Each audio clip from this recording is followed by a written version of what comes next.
Hey everyone, welcome back to the channel, and we're back with our Sword and Shield investment series. It's been a little while, but we're back. What we do, we rank each Sword and Shield set out of a score of 15, ranking it on how investable it is. Now I'll get into the scoring in a second, but what we're up to is none other than Lost Origin.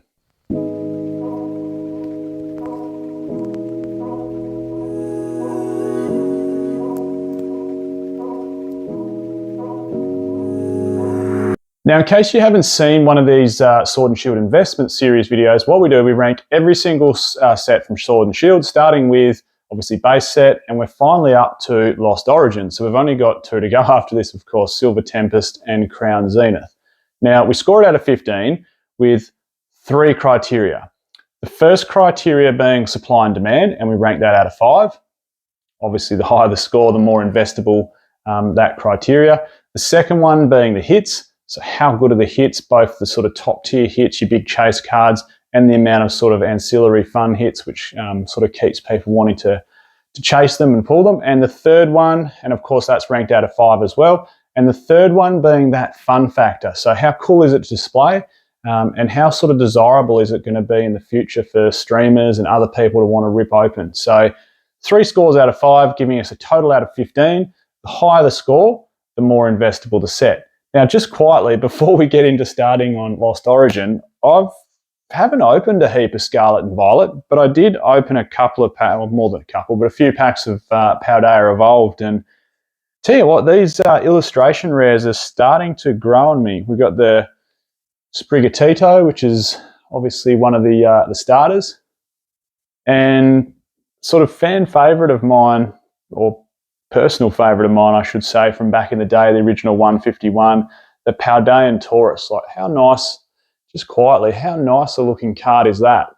I wasn't completely sold on these sort of special illustration rares when they first came out, but Scarlet and Violet's starting to grow on me a little bit. Anyway, back to Sword and Shield Lost Origin. Let's get stuck in with criteria 1, supply demand. So, supply and demand, the first criteria. The reason I've sort of left it, and it's probably been 5 or 6 weeks since I've done one of these Sword and Shield investment videos. By the way, I've got a huge playlist created on my channel. So if you wanted to go through and check them all out, see if you agree, see if you don't, please log on to the, click on the channel and you'll see them all down there in a playlist. But anyway, the reason I've left it 5 or 6 weeks is because of the reprint that we thought was coming and inevitably has come for sets like Lost Origin and maybe even Silver Tempest. So when it comes to Lost Origin's reprint, it made it sort of hard to score it because, you know, what impact is that reprint going to have? What impact is it going to have on the sealed prices? And what impact is it going to have on the singles prices? That's why I just wanted to leave it a little bit to sort of let the market absorb it a bit. Now, down here in Australia, we sort of get our products a bit later than what you guys do in the US.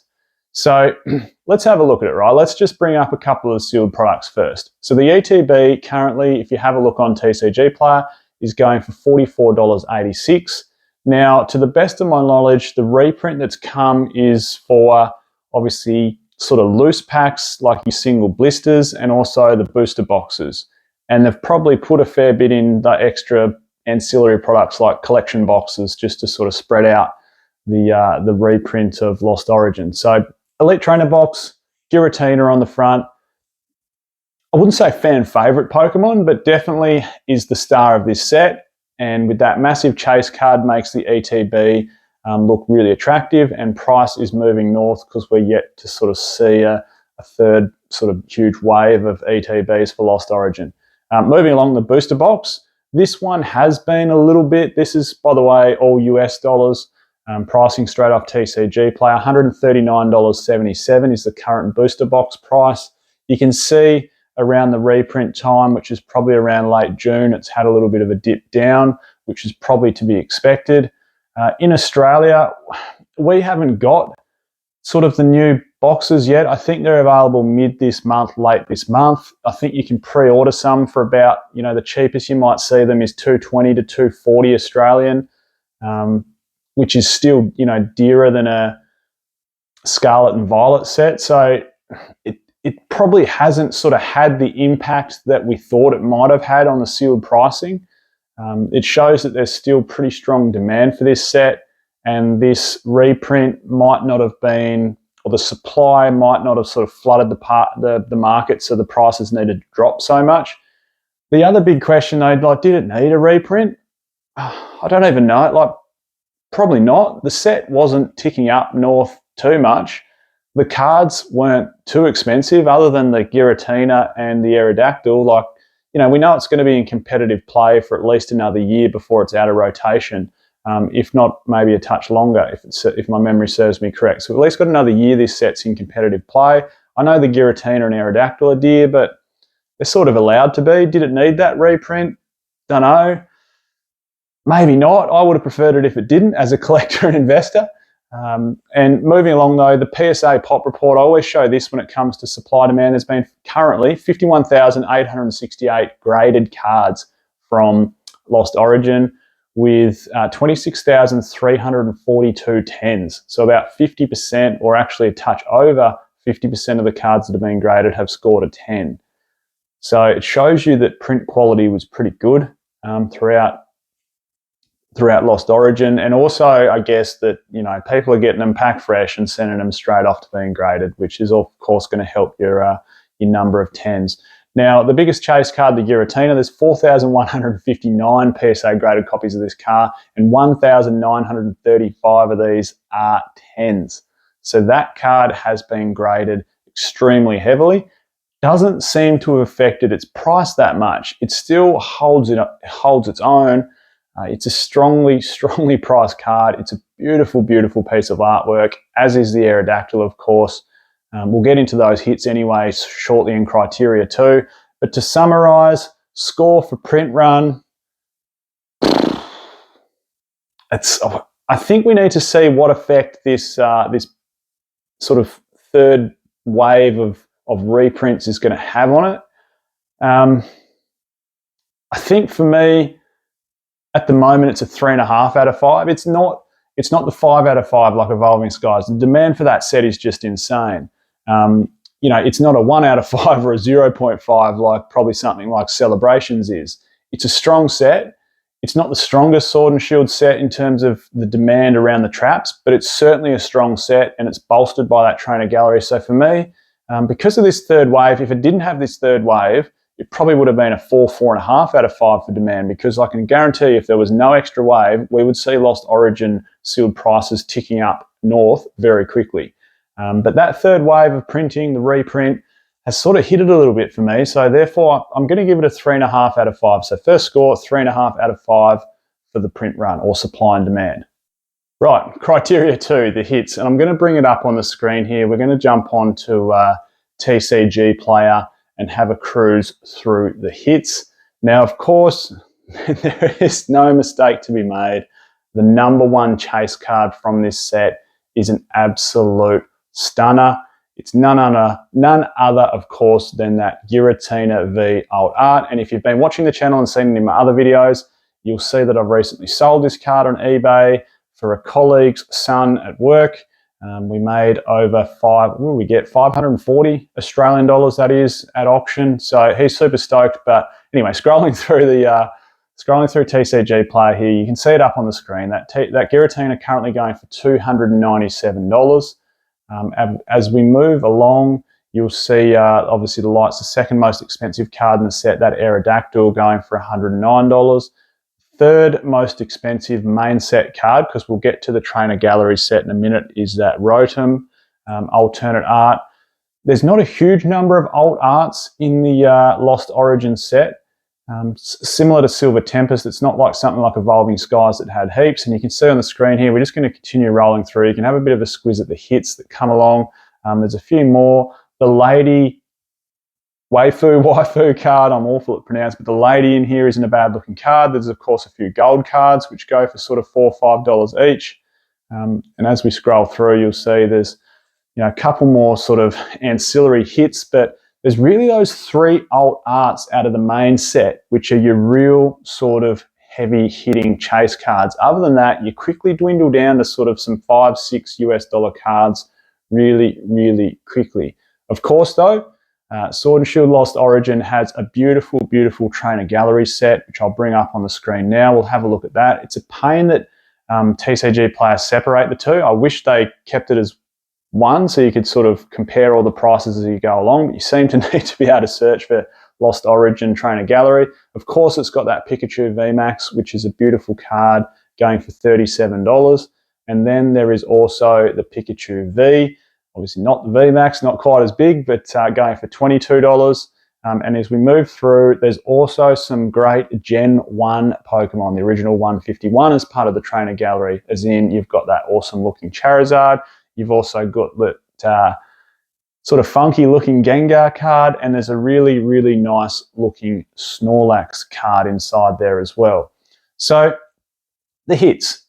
Okay, we've got one superstar, one rock star in that Giratina. We've got a gorgeous looking Aerodactyl. In fact, I actually prefer that artwork to the Giratina.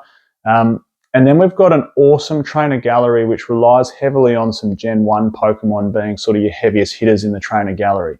So when it comes to a score, it's not the heavy hitting alt art sort of fabrication that something like Evolving Skies or even Chilling Reign has. Chilling Reign has heaps of beautiful alt arts. It's really made up of a couple of strong ones in Lost Origin, but then you've got the trainer gallery that those two sets don't have, which just adds so much weight to the set in terms of the hits, because you know you can open a box of Evolving Skies or Chilling Reign and pull next to nothing, and it's just like a bit disheartening, really. We've all done it. We've all opened countless Evolving Skies and Chilling Reign packs and got nothing. The great thing about opening a booster box of Lost Origin when it comes to pulling hits is, okay, you might not get an alt art because we know the odds are roughly 1 in 2.5 boxes. So you might not get a Giratina, you might not get an Aerodactyl, you might not even get that $36 Rotom, but you know, you might pull the Snorlax, you might pull the Charizard, you might pull the Pikachu VMAX, and you might pull some full art cards, and all of a sudden you go, you know what, that wasn't too bad a box opening. So when it comes to hits for me, it's not the strongest Sword and Shield set in terms of overall hits, but the pull rates are a little bit better because of that trainer gallery. So for me, I'm going to have to give it, it's going to have to be a 4 out of 5 for me when it comes to hits, Lost Origin. So not a bad score, 4 out of 5 for hits.